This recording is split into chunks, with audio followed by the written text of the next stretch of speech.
Hi friends, so I just want to go over the vocabulary and talk to you about it briefly. It seems like there was some about how to use certain words, and so I just wanted to go over them with you. So this is the noun video.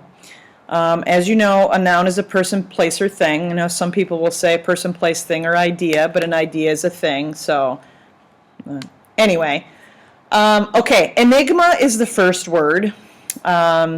You could say things like, enigma means mystery. So you could say things like, you know, when I first met Mark, I felt like he was a total enigma. I just didn't understand, you know, what his motives were or like what made him tick. He was an enigma. All right. If it helps you remember, if you watched any of the old Batman movies, you'll remember that Jim Carrey played Enigma. Edward Enigma. He was a mystery. He was the one who had the question marks on him. He was the Riddler. So, if that helps. Okay, the next noun is redemption. A lot of people think that redemption is the same thing as revenge. It is not at all. Revenge is when you do something to get back at somebody. Redemption is when you are cleared of a consequence. You have been redeemed. Try to think of it this way. If you get a coupon, you redeem it, and then you get free merchandise. So when you are redeemed, it's like somebody's kind of paying the price. Somebody's kind of paying the price for you. It's like you've been cleared from that debt. You've been cleared from that consequence.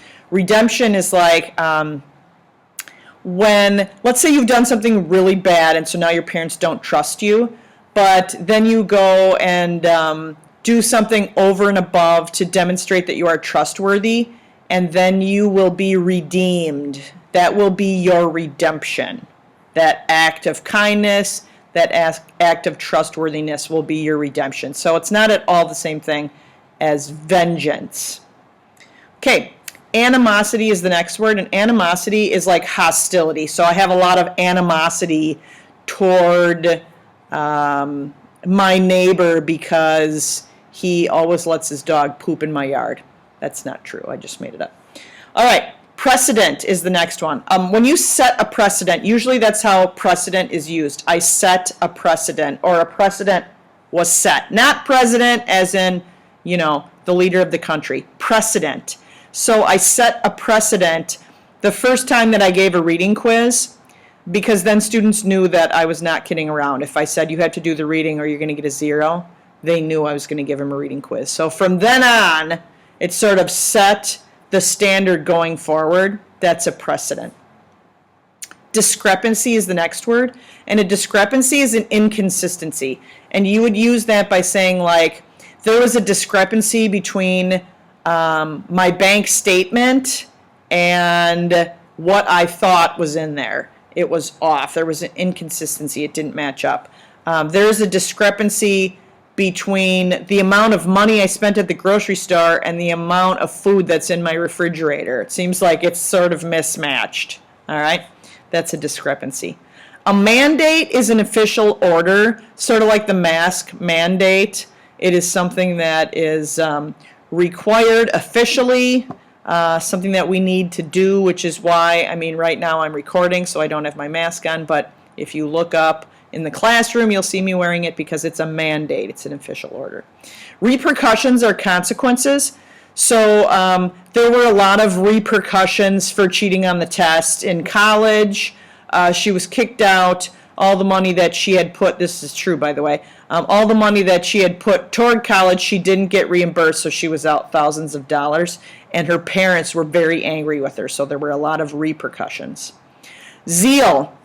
That's enthusiasm, so you would use that like I have a lot of zeal when it comes to writing poetry, especially the book that I'm working on right now called Going.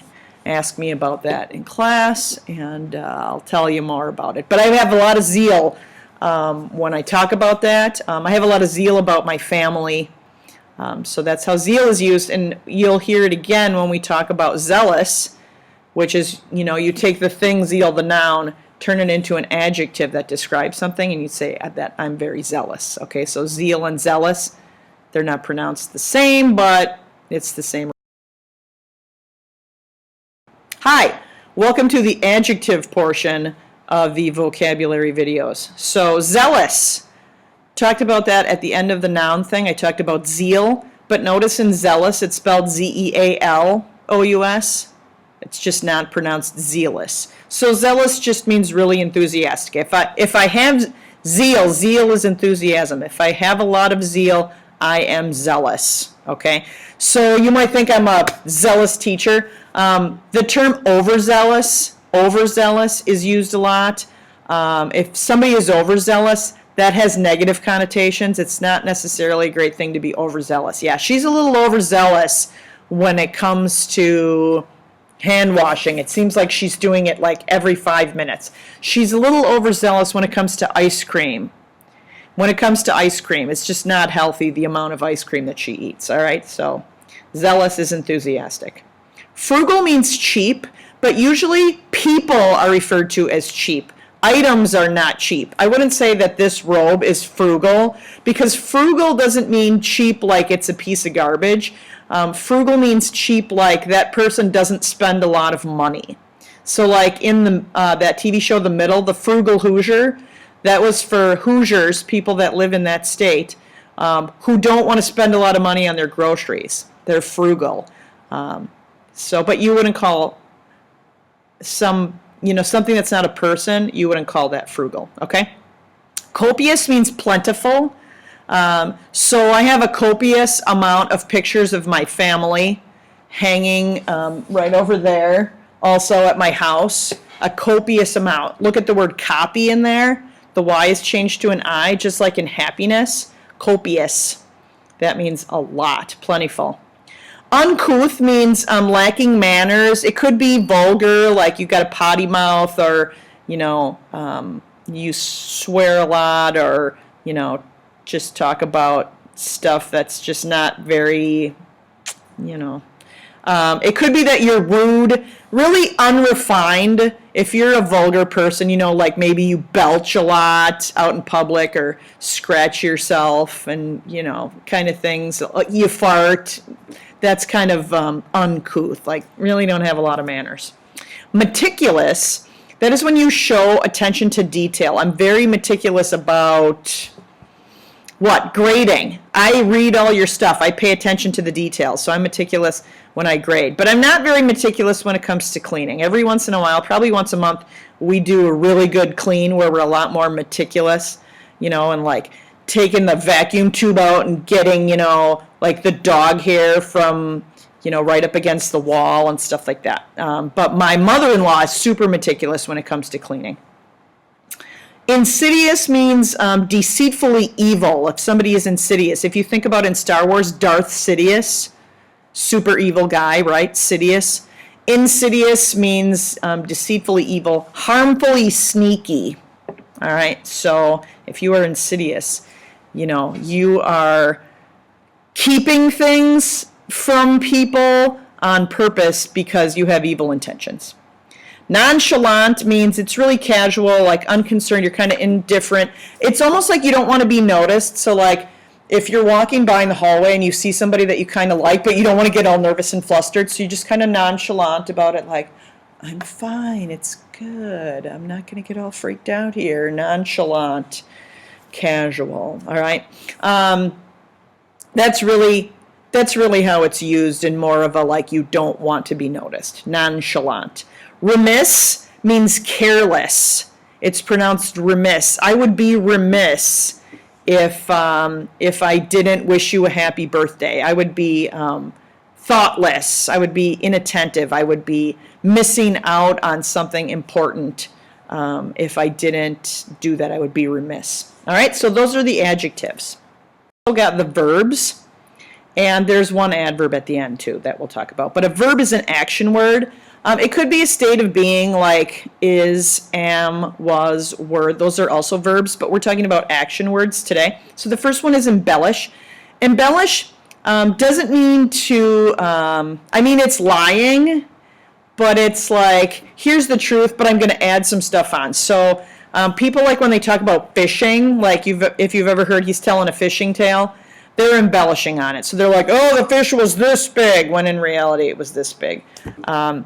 You might have friends who embellish on stories, like to impress a girlfriend or to impress their friends or whatever. They add details to the story that aren't true. That's embellishing. Deviate means to veer off course. So you have a plan, but you deviate from the plan. We were going to do this, but then this came up, so now it kind of veered off. You deviate from the plan. This is what's normal, this is what's expected, but this is what happened. We deviated. Coerce. That is when you're persuading somebody through some crafty plans. You're coercing somebody. Now, coercion can happen in a lot of ways, like bullies can coerce other people into like giving them money or telling a lie or doing something mean to somebody else. You can coerce, like they talk about coercion when they're talking about like human trafficking. So people get abducted because they are coerced. They're told like, oh, you know, things are bad at home, but I can really help you out. Just come with me and we'll start a new life and things will be great. And then boom, all of a sudden they're in human trafficking. They've been coerced, persuaded through some crafty plan that's really not upfront or good. Scrutinize is the last verb, and that means to examine things closely. So if I am scrutinizing, I might like tell my daughter that she's got to clean her room, and then I'm going to go up and scrutinize it. I'm going to take a close look. Police officers have to scrutinize a crime scene. All right, so those are the verbs. The adverb is virtually.